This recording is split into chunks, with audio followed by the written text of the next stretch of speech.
민수기는 한자어로 백성의 수라는 뜻을 가지고 있습니다. 민수기에는 두 번에 걸쳐서 인구 조사를 하기 때문이죠.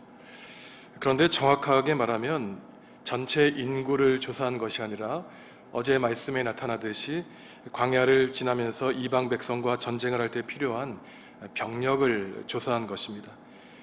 히브리 성경에서는 그 이름이 다른데 히브리어로는 브미드바르라고 해서 책 제목이 광야에서라는 제목을 가지고 있습니다. 이집트에서 400년 동안 노예 생활을 한 백성들이 해방을 맞고 가나안 땅에 들어가기까지 40년 동안 광야 행진을 하기 때문에 광야에서 벌어진 여러 가지 사건을 이 민수기는 다루고 있습니다. 광야는 우리 인생을 상징하죠. 우리 인생은 여러 거친 일들로 가득 차 있는 광야와 같은 곳입니다. 그러니 민수기에 나타난 여러 신앙의 사건을 통해서 광야길을 가는 순례하는 우리 인생에 주시는 하나님의 뜻을 발견할 수 있습니다. 광야를 지나갈 때 또 여행을 할 때 보면 그 사람의 모습을 알 수 있죠. 힘든 여정을 갈 때 어떠한 사람은 이 자체를 기쁘고 감사하게 여기는 사람이 있는가 하면은 여행과 순례길에서 늘 불만과 불평을 힘들다고 일삼는 사람들이 있습니다.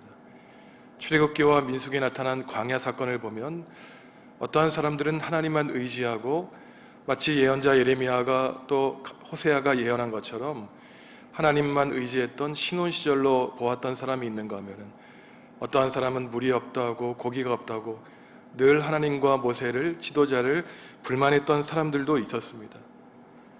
과연 우리는 광야의 인생길을 가면서 이 두 가지 모습 가운데 어떠한 모습을 가지고 있는지 민수기를 통해서 되돌아볼 수 있는 것이죠. 민수기 1, 2장에서 하나님은 하나님을 중심으로 이스라엘 군대를 조직하고 12지파 진영을 배치했고 행군 지시를 순서를 나타내신 다음에 오늘 3장에서는 회막 주변에 머물며 회막에서 일해야 되는 제사장과 레위인의 모습에 대해서 오늘 말씀해 주고 계십니다. 먼저 1절에서 4절에는 아론의 아들로 구성된 제사장에 대해서 말하고 있습니다. 3절을 보시면은 제사장은 어떠한 사람이냐면은 머리에 기름 부음을 받고 거룩하게 구별되고 위임된 사람이라고 말하고 있습니다. 하나하나 살펴보시면 하나님은 하나님이 일을 시키실 사람들, 임금과 제사장과 예언자들에게 이 올리브 기름을 머리에 부었습니다.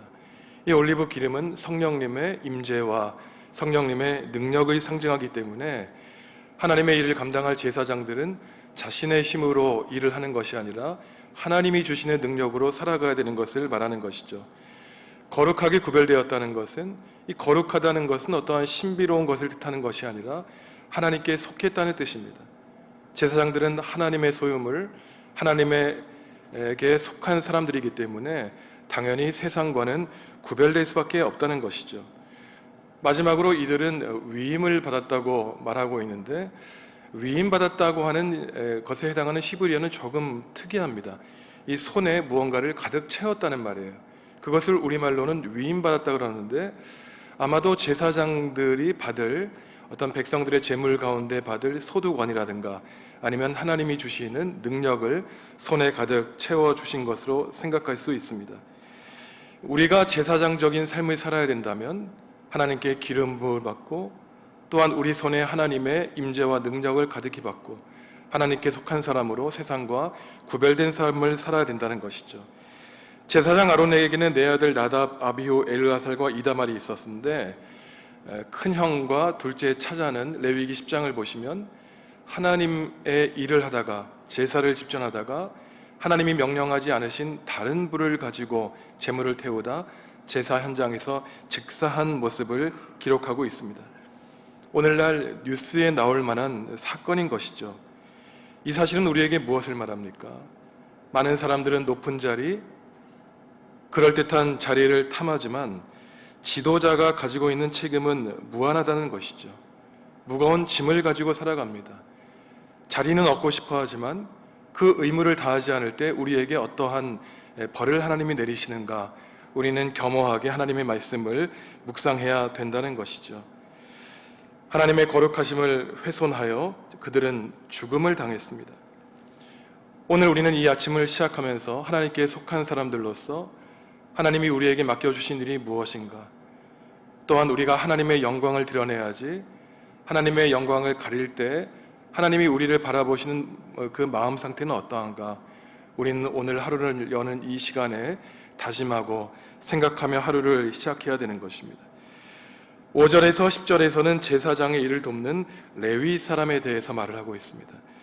5절 이하를 보시면 이 사람들이 하는 일은 회막의 기구를 맡아가지고 성막에서 심우하는 사람입니다. 제사장을 돕는 사람들이 레위인이죠. 이것은 하나님 나라에도 교회에도 질서가 있는 사실을 보여줍니다. 목회자를 도울 신도들이 필요하다는 것이죠. 제사장이 아무리 좋은 혈통에서 태어나 제사장이 되더라도 또한 결코 혼자 힘으로 할 수 없다는 사실을 보여줍니다. 그 주위에 조력자들이 있어야 하나님 나라가 든든히 서갈 수 있다는 사실을 우리에게 보여주는 것이죠. 제사장들이 성공할 수 있었던 것은 그들이 잘나서가 아니라 그들의 부족함을 채우고 돕는 레위 사람들과 같은 조력자들이 있었기에, 동역자들이 있기에 가능한 것입니다. 사실 레위 사람들이 하는 일은 사람들의 눈으로 볼 때에는 그리 멋진 일이 아니었습니다. 왜냐하면 이리 하는 일은 주로 몸으로 하는 육체 노동에 해당하는 것이었기 때문입니다. 성전 기물을 나누는 일이었어요. 또한 이스라엘 백성이 할 일을 돕는 사람입니다. 백성을 대신해서 봉사하는 사람이었습니다. 어떻게 보면 제사장들이 하는 일은 어떤 영적인 일에 가까운 것으로 제사를 집전하고 율법을 가르치고 또한 축복하는 일이었죠. 반면에 레위인들이 하는 일은 이들보다 허드렛 일로 보였습니다. 몸으로 하는 일로 평생 하기에 귀찮고 힘든 일인지 모르죠. 하지만 우리의 눈으로 볼 때 보잘것없어 보이고 눈에 드러나지 않는다고 해서 맡겨진 일을 하지 않거나 무시한다면 예배 공동체는 든든히 서지 못할 것입니다. 보이지 않는 곳에서 묵묵히 겸손히 내가 하는 일이 허드렛 일이 아니라 진정 누군가가 뒷받침해야 된다는 사실을 깨닫는 사람을 통해서 하나님이 일하신다는 것이죠. 우리의 시선이 사람들이 보기에 좋아 보이냐 좋아 보이지 아니하느냐, 두드러 보이는가 그렇지 않는가, 이것에 따라서 판단된다면 어느 공동체이든 든든하게 서가지 못할 것입니다. 보이지 않는 곳에서 겸손하고 묵묵하게 일하는 사람들이 진짜인 것이죠. 이들을 통해 하나님이 일하시는 것입니다. 보이는 곳에서 멋들어지게 일하는 사람 때문에 하나님 나라가 든든히 서가는 것이 아니죠. 바울 사도도 말하기를 맡은 자에게 요구되는 것은 충성이라고 말했습니다.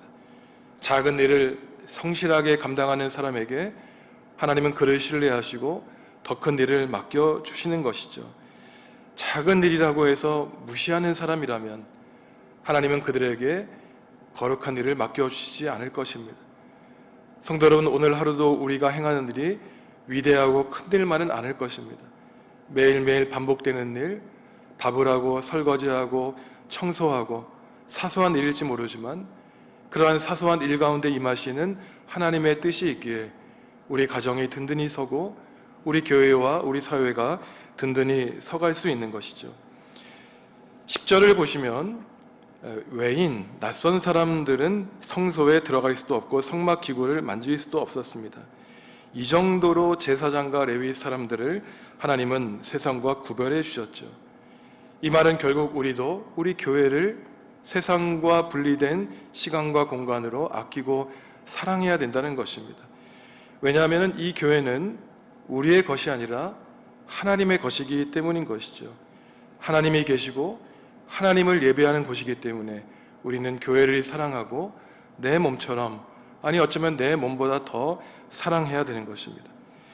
그런데 12절을 보시면은 제사장을 돕는 조력자인 레위 사람은 자기가 원한다고 되는 것이 아닙니다. 하나님이 선택하신 사람이에요. 하나님이 사랑하시기에 험한 일을 맡기신 것입니다. 부담되는 사람, 불편한 사람에게 아무 일이나 맡길 수 없죠. 내가 사랑하기에, 그를 신뢰하기에 힘든 일을 맡기신 것입니다. 그러니 하나님을 사랑하는 사람은 하나님의 일을 할 때 위험하죠. 왜 내가 이 험한 일을 해야 되는가? 어느 누구도 인정하지 않는데. 하지만 오늘 12절을 보면 하나님이 선택하신 사람입니다. 하나님의 소유물이죠.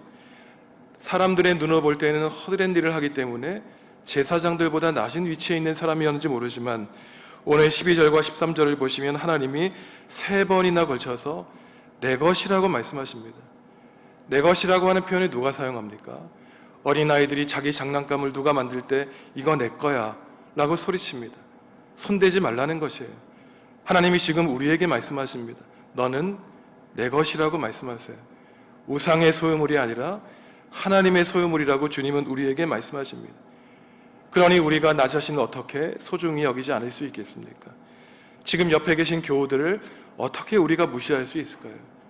하나님의 소유물인데 하나님이 지키시고 보호하시는 바로 그 존재들이 바로 우리 지금 이 자리에 있는 우리 자신이라는 사실을 오늘 깨닫고 하루를 소중하게 살아가셔야 됩니다.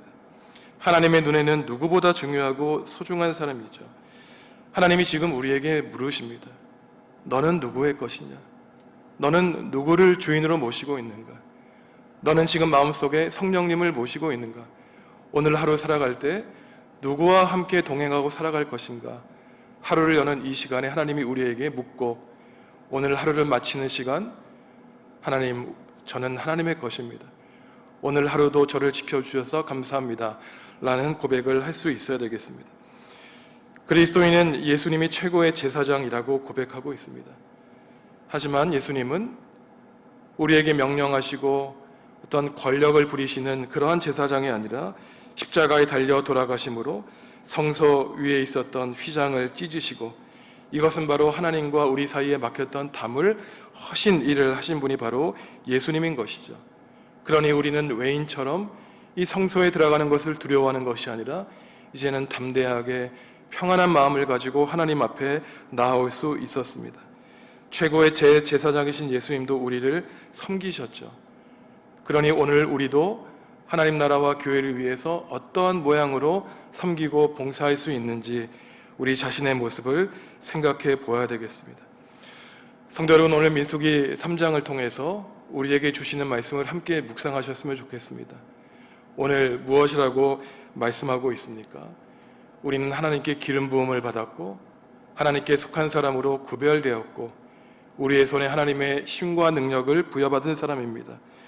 또한 우리는 레위 사람들처럼 이웃을 돕고 하나님 나라를 위하여 몸과 마음으로 헌신하는 사람, 하나님께 소유물, 하나님의 것인 것이죠.